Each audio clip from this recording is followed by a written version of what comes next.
We're going to discuss two infamous disputations. And the reason that we're going to discuss this here on Tish is because the attack against the Jewish religion, the attack against specifically, as we'll develop, the Torah Shebaal Peh, that is essentially an attack to try to undermine everything we stand for, everything that we are, and everything that we represent. We'll develop this theme when we talk about two specific instances in medieval Jewish history.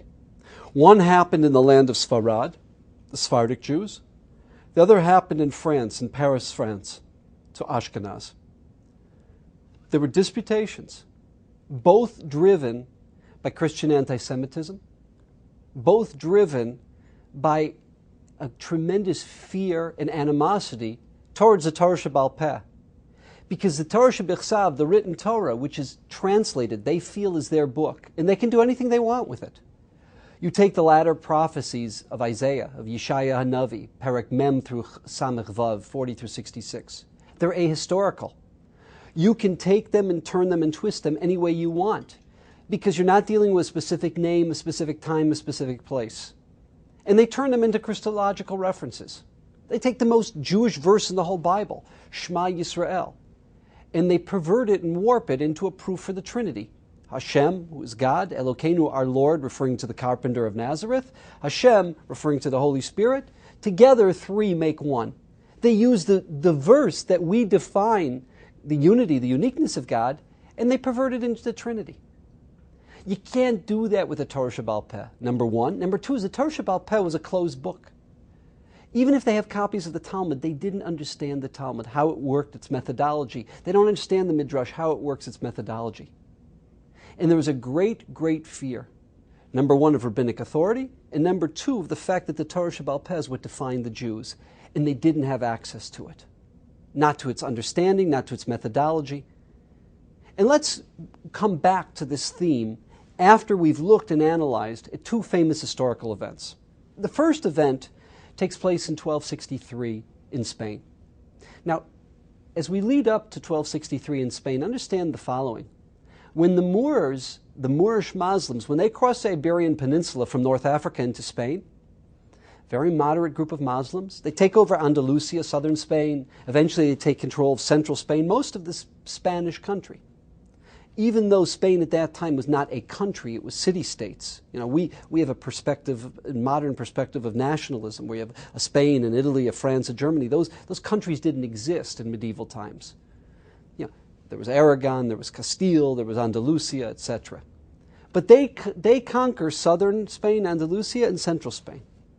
And they bring the Jews with them. The Jews are very successful. The Jews help them develop government. Shmuel HaNagid, the great prime minister, the vizier of the Islamic Spanish rulers. Jewish doctors, Jewish international traders, Jewish business people, Jewish philosophers, Jewish mathematicians, Jewish poets. And the Jews helped the Moors develop a society and a civilization in Spain. Now, Christianity, after, we'll call it 9 crusades, maybe 5 major crusades, but 9 different crusades, only has one thing to show for itself, one success. They did not liberate, they did not take control of Palestine, of the Holy Land. They were not successful at driving out the infidels and transforming them into believers. We're talking about thousands and thousands of human beings killed, Christian, Jewish, Muslim, and they only have one success to show for it. It's what we refer to as the Christian reconquest of Spain. 1248. 1248 is the watershed year known as the Christian reconquest of Spain, where not southern Spain, but most of central Spain and the northern part of southern Spain becomes under Christian dominance. That is a terrible year for the Jewish people, because it's the beginning of the end. It's the beginning of a downhill spiral, of a sloping downhill spiral that will lead to what? That will lead to, unfortunately, that will lead to eventually the expulsion of Spanish Jewry, the death of Spanish Jewry, and tragically, not only the death of many Spanish Jews, but the loss of Spanish Jewry to their commitment to Judaism. We don't have exact numbers. We really don't. So what I'm going to say now is speculative. But if 250,000 Jews chose expulsion in 1492, there were probably twice that did not choose expulsion. And of those that did not choose expulsion, that became conversos, as you know, the Spaniards called us marranos, pigs, many of them eventually did not make it out. There's probably no Catholic today in Spain that doesn't have Jewish DNA, that doesn't have Jewish blood. The great general, I should say, I wouldn't say great in the literal sense of the term, but the famous general, the infamous general, Generalissimo Francisco Franco, the Generalissimo Francisco Franco, who was an ally of Hitler, would not give up his Jews to Hitler. One of the few allies that wouldn't give up his Jews, because he misunderstood the Nuremberg laws. The Nuremberg laws that said anyone that is a quarter Jewish, has one Jewish grandparent, is defined as a Jew in terms of Aryan laws.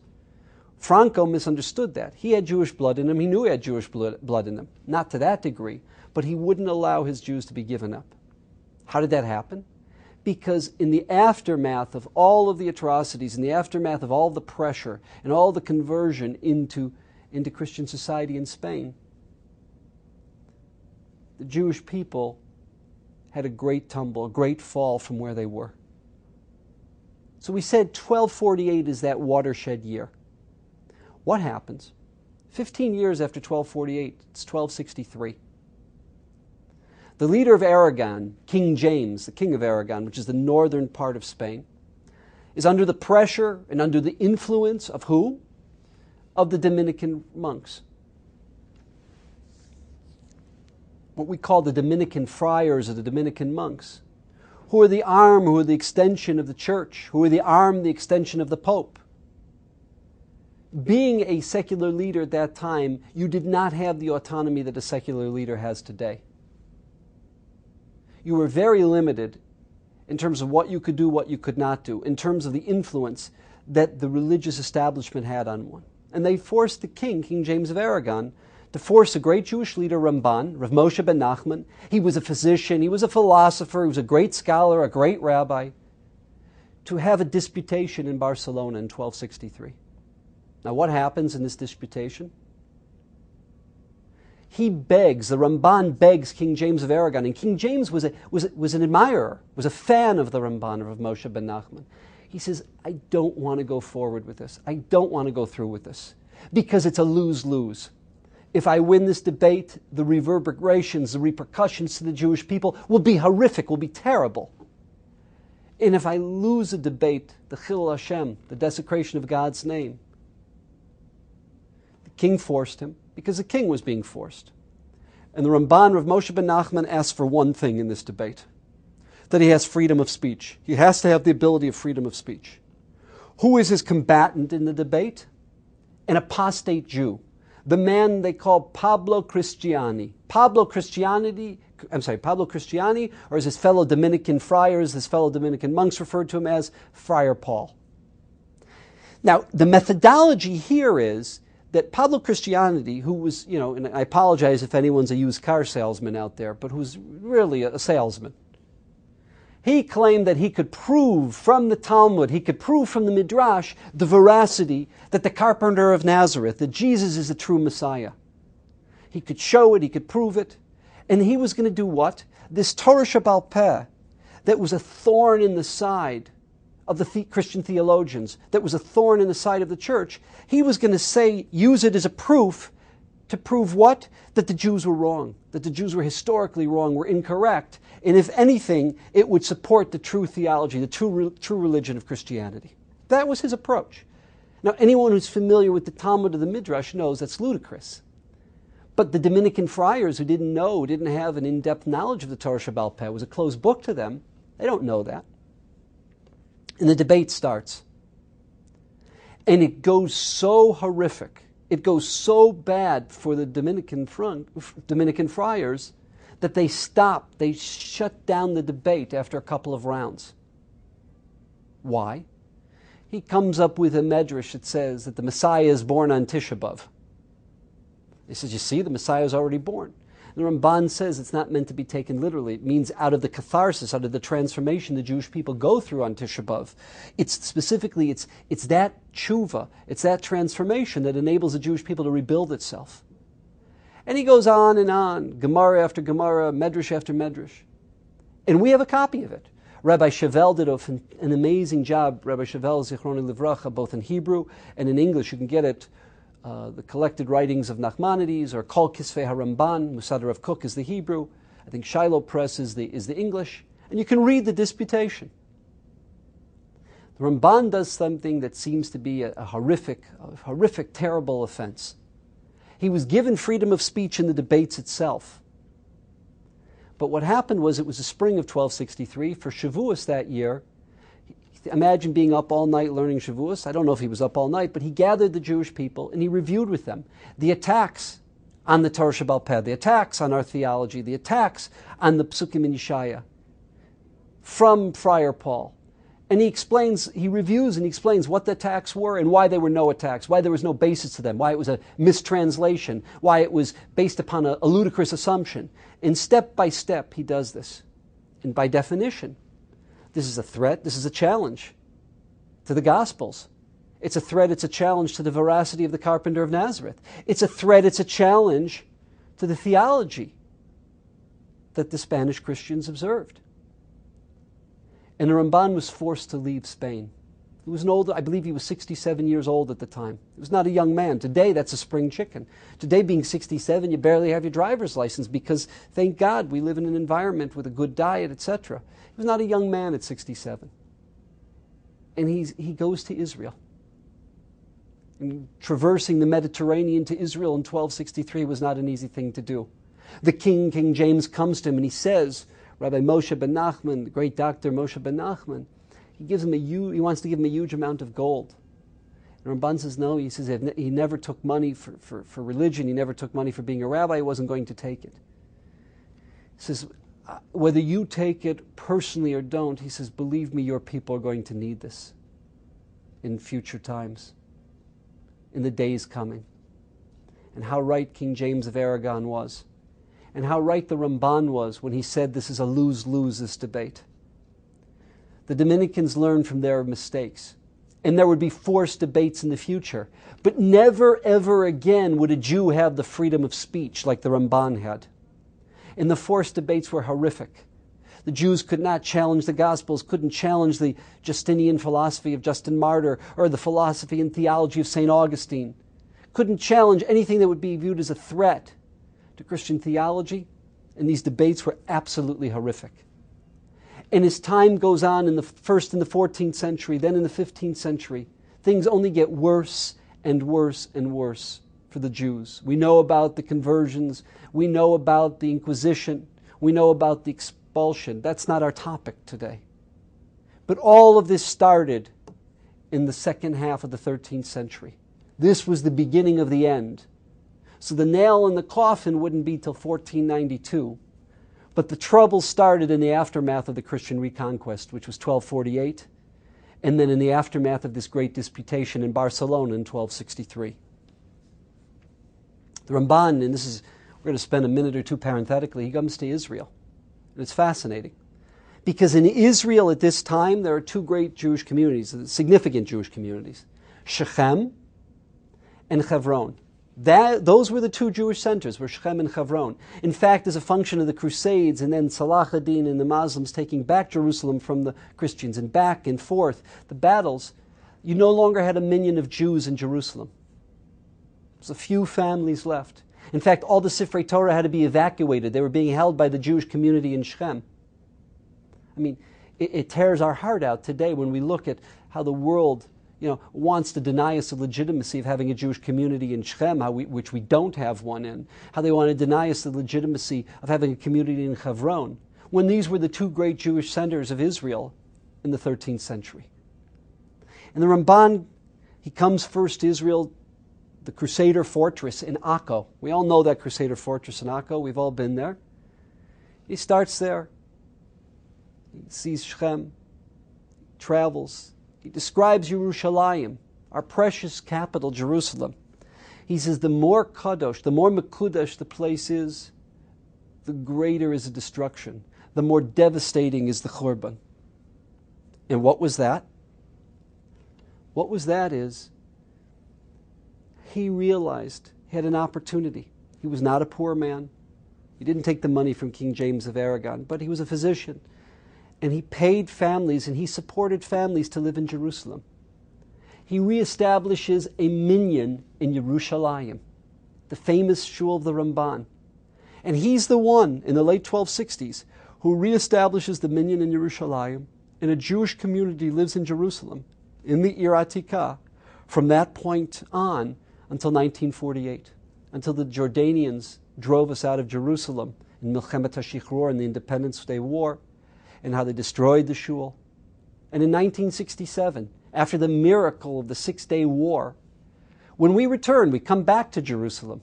One of the first things we do in the aftermath of the Six-Day War, we knew where the Churva was, the Churva shul, so we knew the proximity to that where the Ramban shul, even though it wasn't standing at that point because of the destruction of the Arabs.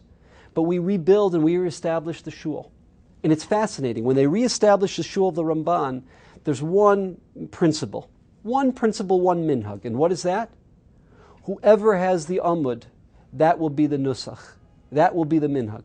If you're a Sephardi, if you're an Ashkenazi, if you're a Persian, if you're a Chalabi, a Syrian from Aleppo, if you're a Damascus Syrian, whatever your minhag is, it's a place for Jews from all over the world. Jerusalem is a center for all Jews. And the Ramban established a Jewish community that it would be the center for all Jews. So that shul doesn't have one particular minhag. Whoever is the Shliach Tzibor, the Baal Tefillah, that's the nusach that we lead in. And many of us have davened in the Ramban shul, and we get goosebumps when we go there. It wasn't just the great teacher of Chumash. The Rabbi Soloveitchik used to say, if you want to know Jewish philosophy, study Ramban and Chumash, Ramban and the Parsha. That's the basis of Jewish philosophy. The great Talmudic mind, the great Kabbalist, the great philosopher, the great physician, and the great leader of Spanish Jewry, the Gadol Hador of Spanish Jewry. This is the Ramban's legacy. But we mourn. We mourn the attack. We mourn the attempt to undermine, to destroy the Torah Shebaal Peh. Because it's not just an attack on Jews. It's an attack on our theology. It's an attack on our religion. It's an attack on everything we stand for, what defines us, what shapes us, what defines our morals, what defines our principles, our theology, our philosophy.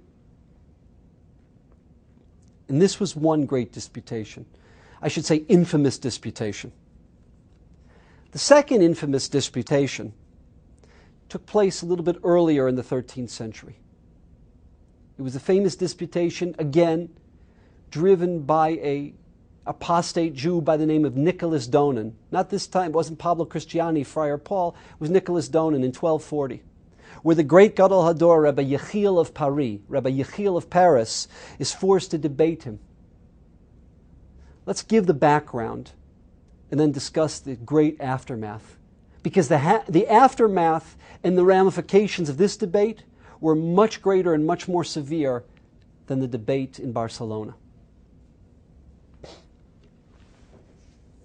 The church is virulently anti-Semitic, but not just virulently anti-Semitic. It's anti-anything that does not follow strictly its dogma. To give an example, in 1209, the Dominican friars, they had a debate against the works of Aristotle at the University of Paris. And they banned Aristotle and burnt the works of Aristotle. In 1232 in Montpellier, we're familiar with the attack on the works of the Rambam, the works of Maimonides. The Dominican friars, once again, the arm, in this case the extension, of Pope Gregory IX. Pope Gregory IX, who wanted to control and define Europe. And there were many who followed in his footsteps. Maybe one of his greatest advocates, supporters, followers, who did his bidding was who? Was King Louis IX, the man that they later named St. Louis. St. Louis is a great city. It's a great place in America. But I got to tell you, the term St. Louis to us as Jews is it's a hurtful term. Because this King Louis IX, who's following the directives of Pope Gregory IX, he forces the Talmud to be put on trial. But in this debate, unlike the debate in Spain, it's not we're going to challenge the Torah Shebaal Peh and show that it's really a support for Christian theology. Here we're going to call it vile. We're going to call it anti-Christian. We're going to call it something which is hateful, which is a travesty and a heresy to the true theology. And it has to be eradicated. It has to be destroyed. It has to be annihilated. And who sat as the prosecutor, as the judge, as the jury? The same body, the Dominican friars. And they got an apostate Jew, Nicholas Donin, to do their bidding. Nicholas Donin was more learned, was more capable than Pablo Cristiani. But you don't have to be a scholar to take and analyze the Christological references, Masechta Sota, Masechta Sanhedrin, Masechta Brachos, Masechta Chulin, the Christological references that are there in the Talmud. The theology, the true theology, that's developed, that's analyzed, that's defined by the Talmud. It's all there. And in this debate, no matter how good a job Rabbi Yechiel of Paris could do, the conclusion was a foregone conclusion before the debate ever took place. In the words of the Torah Shebaal Peh, the Midrash, the Talmud Bavli, the Talmud Yerushalmi, they're condemned to be destroyed, to be burnt. And through every town, village, and city in France, any document, any aspect of the Torah Shebaal Peh is confiscated, is taken in these 24 huge cartloads and burnt in the Place de Concours in 1242. In 1242, in the Place de Concours, is this huge burning, the way that the words of the Rambam, the Moreh Nevuchim, and Sefer Madav, the Mishneh Torah, were burnt in 1232. In 1242, this takes place. And it really is the death of French Jewry. What do I mean? And we're going to develop that in just a second. Keep in mind, today, if in a country all the works of the Talmud, the Rambam, the Medrash would be burnt, it would be horrific, it would be terrible. But literally within weeks, we could replace them. We would go to a factory with a printing press, and we would produce new volumes. But this was pre the Gutenberg. This was pre the printing press. To write one page of Talmud with Rashi, do you know how many hours and hours that took? To have a copy of the Talmud, do you know how many years that took? Just to have one copy. Because you were writing on parchment, you required a scribe. By destroying the Talmud, and they knew this, they would be destroying Judaism. And essentially they would be destroying the Jews. Yes, the Jews are expelled from France decades later. It's a period of decades. But the death knell of French Jewry was 1242. Because for a medieval Ashkenazic community, for medieval French Jewry, we, the Jewish people, without our works, without the very lifeblood of what defines and shapes us, are nothing, are naught. And for instance, there's a reason why when you meet Sephardic Jews, you know how many Sephardic Jews have the last name Tsarfati? Why? Tsarfat means French, a Frenchman. The reason that you have so many Sephardic Jews with the last name Tsarfati is French Jews who crossed the Pyrenees into Spain. Many of the French Jews went to Germany. Many of them went into Italy, went into other parts of Europe. The great Rabbi Yechiel, the leader of the French community, in the end, he goes with his students and they go to Israel. In that famous Crusader fortress in Akko that we talked about, that we mentioned, he actually established a yeshiva there. The irony of it all.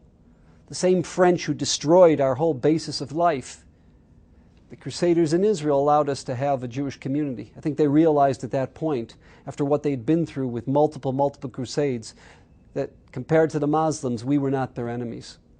We were not a threat to them. But it's terrible, because just to give a little context of how terrible the death of French Jewry is, keep in mind that had it not been in 1096, in the spring of 1096, in the aftermath of the First Crusade, when the People's Crusade in Germany, and we spoke about this in last year's video, when the People's Crusade in Germany in May and June of 1096 goes up the Rhine and destroys spires, worms, mines, the small communities, and later on Peter the Hermit in Österreich, in what today we'd call Austria, in that part of Germany as well, what they did to annihilate German Jewry, the remnant of Ashkenaz was in France. The whole Masorah, the whole remnant of our tradition, going back to Bavel, going back before that to Israel, going back before that all the way to Moshe, was in the yeshiva of Rabbeinu Gershom, in the yeshiva of his students, in Mainz and Worms. So the only remnant of all of that is Rashi and Rashi's students, because the crusade, the French crusaders, not the People's Crusade of Germany, but the French crusaders do not destroy, do not annihilate the French Jews. And it's the French Jews who not only keep the Masorah going, keep Judaism going from 1096 to 1242, but they actually are responsible over that 150-year period of rebuilding German Jewry. It's the Balei Tosfos, Rashi's grandchildren, and their students, and their students' students, that eventually produce students who will go back to Germany, who will reestablish a German Jewish community there. And that German Jewish community that took 150 years to rebuild now becomes a safe haven, now becomes a place of refuge for who? For the French. The 41st Kina, Sha'ali Srufa Ba'esh, was written by the Maharam of Rothenburg. We know the Maharam of Mayor of Rothenburg. We know him as the Gadol Hador, the leader of all of Ashkenazic Jewry. But before he became the Gadol Hador, the leader of all of Ashkenazic Jewry, he was a student. First, as a very young person, he was born in 1215. As a young person, the great Rabbi Yitzhak of Wien, Rabbi Isaac of Vienna, we call him the Or Zarua, the great work, the Or Zarua. And then he goes to Paris, to Paris, to study under who? The great Rabbi Yechiel of Paris. He is a student. He's 25 years old at the time of the disputation, the vikuach between Nicholas Donin and the Jews and the rabbis, Rabbi Yechiel. And then 2 years later, he's 27 years old at the time of the burning. So as a young man, he's a great scholar already at the age of 27. But as a young man, what does he do? As a young man, he records what? He records in Sha'ali Srufa Ba'esh the trauma that he experiences, the trauma that French Jewry experiences in the attack against everything we stand for, in the attack against everything we believe in, everything that we're committed to.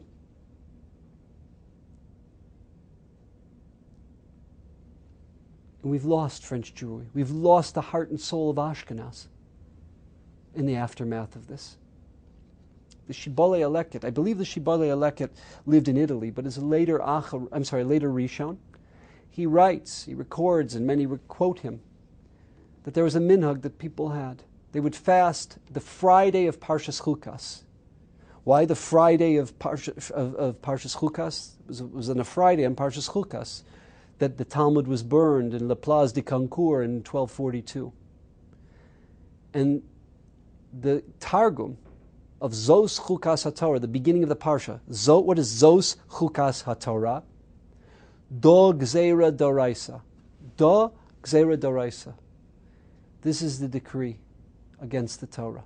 This is the decree that has been decreed upon the Torah. Zos Chukas HaTorah.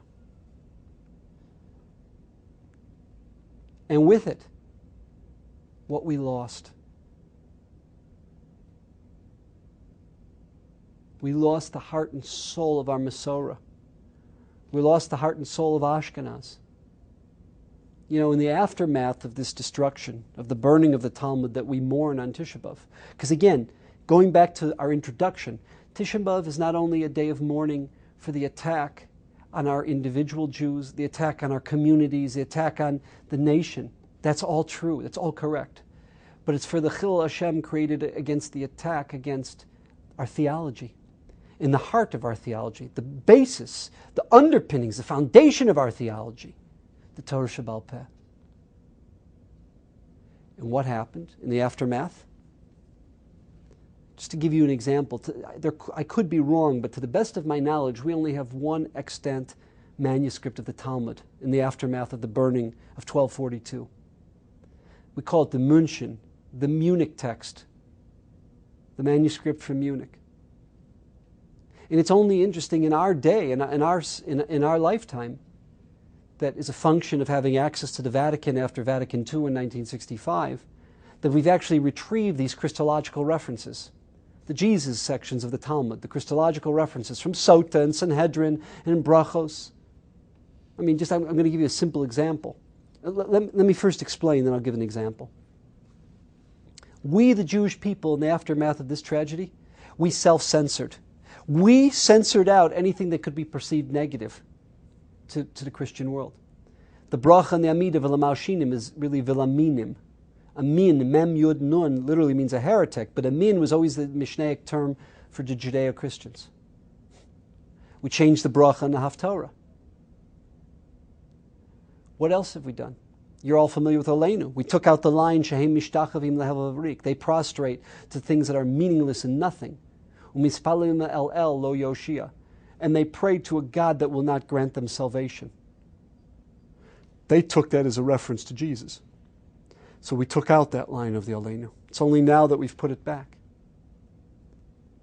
An example of one of the Christological references. Originally, we know it's Masechta Brachos, Daf Yud Aleph Amud Aleph.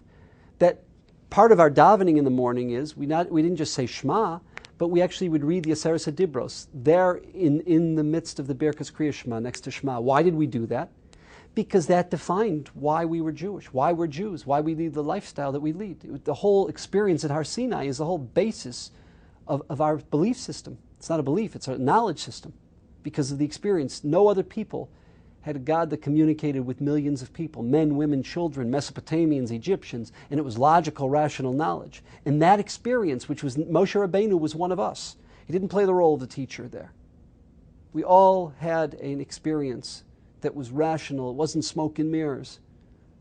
That whole basis, why does it, the Gemara says, Kfar Bitlum. The Aseret Dibros, the Decalogue, what they call the 10 Commandments, actually 14 Commandments, but the Decalogue was extracted. It was taken out of the prayer service. Why? So if you look at our Gemara, which is censored by Jews, it says Mipnei Tar Musa'akum. Literally, Mipnei Tar Musa'akum means because of the provocations of the pagans, of the star worshippers. That wasn't what the Gemara said. If you go to the Vatican and you see the real text, Mipnei Tar Omas Haminim, because of the provocations of the heretics. Amin, we said to the Judeo-Christians. And you look at Rashi, if you go to the Vatican, you see the text of Rashi. What? Who are the minim? Talmidei Yeshu Hanotzri, the students of Jesus of Nazareth. And we have many Gemaras like this. In Chulin, Sanhedrin, we have Rashis that explain these Gemaras. They've all been censored out, lest they take the Talmud and destroy it, and use it as a weapon to destroy the Jewish people. It's true of our prayer book, it's true of the Talmud, it may be true of the Midrash. And this was a consequence, this was a ramification of the burning of the Talmud. Now, many of you are familiar, supposedly the impetus for Rabbeinu Yonah, right? The great northern Spanish Rishon, Rabbeinu Yonah of Verona, that wrote the work Sharei Tshuva, the great work, the Gates of Tshuva, because he was a disputant. He was someone who was against the approach of the Rambam in the Moreh Nevuchim and the Rambam's Guide to the Perplexed, and many of the philosophical points the Rambam made in Sefer Mada of the Mishnah Torah, of his magnum opus, the Mishnah Torah. So what happened? Is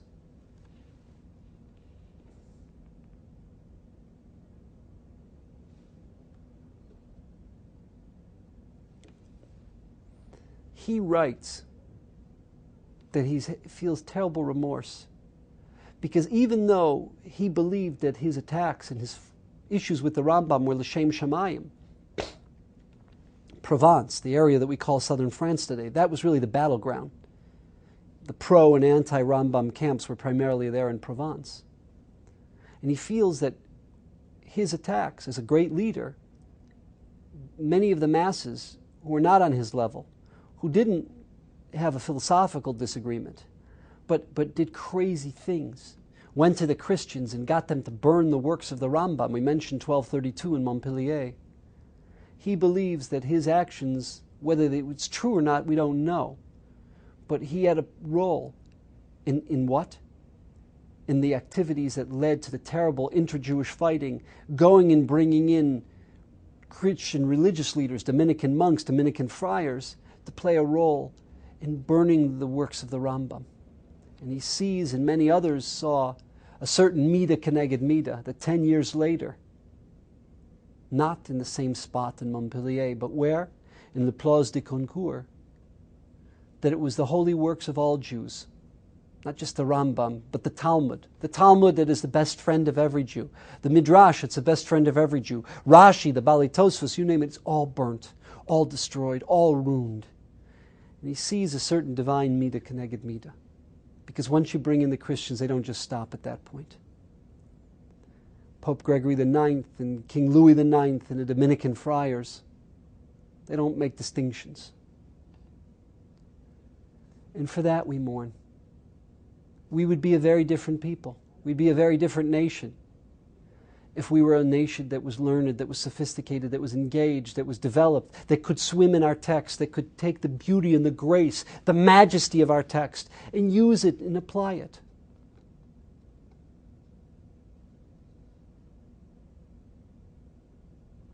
For that we mourn.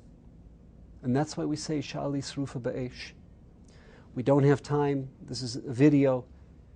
But it's worth looking in. It's not an easy Hebrew.